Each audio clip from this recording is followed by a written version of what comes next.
ఇక ప్రతిరోజు లెక్కనే ఇయ్యాల కూడా కొన్ని లిల్లిపుట్ ముచ్చట్లు పట్టుకొచ్చేసిన మరి అవి కూడా చూసారుగా.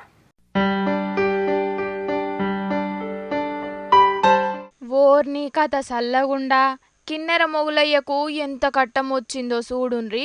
రాష్ట్రపతి చేతుల మీదకెంచి పద్మశ్రీ అవార్డు తీసుకున్న మొగులయ్య ఇప్పుడు పారబట్టుకొని కూలి పని చేస్తున్నాడు. అయితే కొన్నొద్దుల కాన్నుంచి ఇంట్లో పరిస్థితులు మంచిగా లేకపోయి దినాం కూలి పనులకు పోతున్నాడట. గిట్లనే గౌరవ వేతనం పేరు మీద వచ్చే పెన్షన్ పైసలు 10,000 సుతం అత్తలేవాట. ఇక కొడుకు పానం మంచిగా లేక బాధపడుతున్నాడట. ఇద్దరి మందులకు కలిపి నెలకు 8,000 రూపాయల దాకా ఖర్చు అవుతుందట.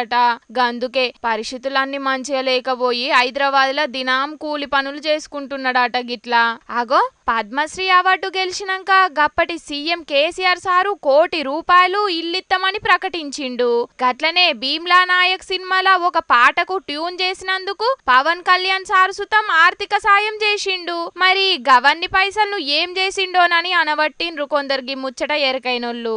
కేసీఆర్ ఇచ్చిన రివార్డు పైసలతోని బిడ్డల లగ్గాలు చేసిండట.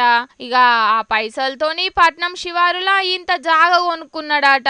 ఇక ఉన్న పైసలన్నీ ఓడిసే వరకు ఇల్లు గడవనికి పాపం మళ్ళా గిట్లా కూలిగా అవతారం ఎత్తిండు.